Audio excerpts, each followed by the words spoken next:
বাসস্থান একটা জায়গা, তার আশ্রয়স্থল মানুষটা শিক্ষা, তার সন্তান লেখাপড়া করে মানুষের মতো মানুষ হতে সেই পরিবেশ মানুষটা তার চিকিৎসা, অসুস্থ হলে তিনি হাসপাতালে যাবেন অথবা রাষ্ট্রের ব্যবস্থাপনায় তার চিকিৎসার ব্যবস্থা হবে।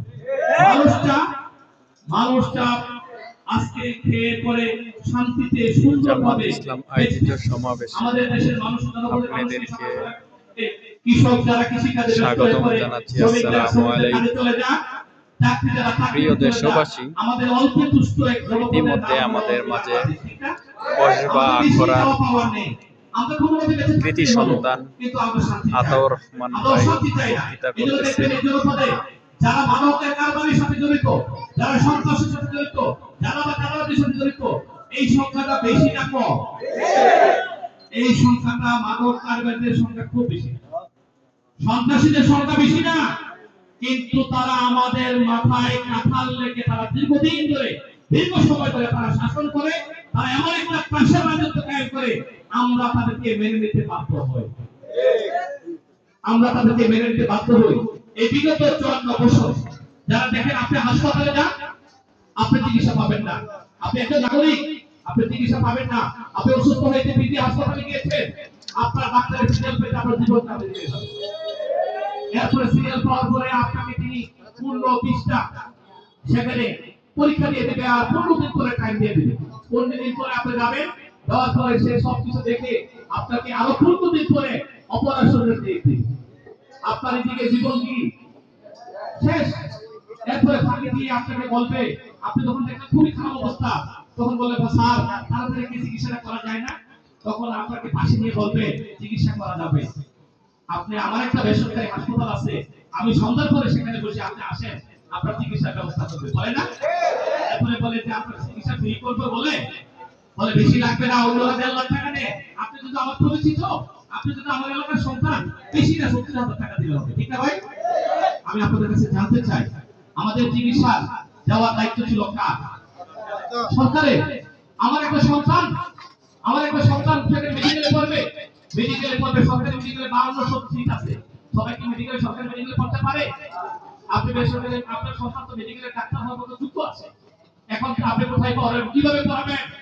আপনি তো বেসরকারি মেডিকেলে যাবেন, 50 লাখ টাকা লাগবে, 40 লাখ লাগবে, 30 লাখ 26 লাখ টাকা সর্বশেষ লেগেছে। এই টাকা কি আপনার আছে? তাহলে আপনার সন্তান কি মেডিকেলে তাহলে পড়বে না?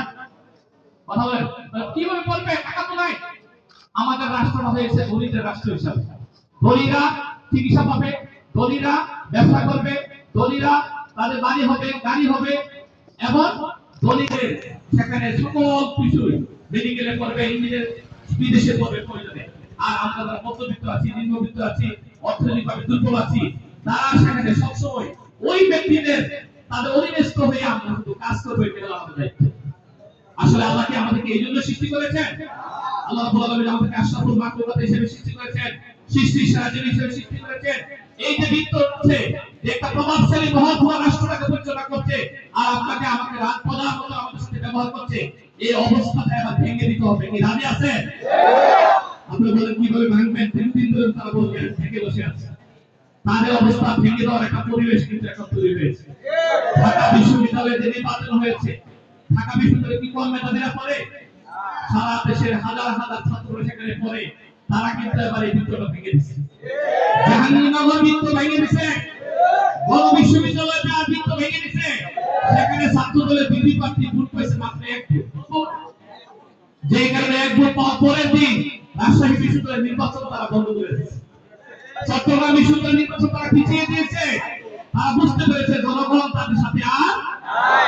5 আগস্টের আগে আমাদের সবার একটা স্বপ্ন ছিল, কি বিপদ, মানুষের সাথে বিশ্বাস করেন এই 17 বছর আপনাদের সাথে কিছু মিলিত হওয়ার কোনো সুযোগ হয় নাই। আমি মাঝে মধ্যে বাড়িতে আসতাম, রাতে আসছি, সকালবেলা ছিলাম, 9টা 10টার পর খবর পাইছি চলে গেছি, বলছে এখনই বাড়িতে থাকা করতে হবে। ঈদের দিন দুপুরবেলা চলে গেছি, ঈদের দিন 12টার দিকে চলে গেছি। এখানে শত শত মামলা, আমি জেলখানায় থাকা অবস্থায় করবো, আমার নামে মামলা হয়ে গেছে। আমি ঢাকা জেলখানায় আছি, অথচ করবাতে আমি নাকি পক্ষে উঠাইছি। এইভাবে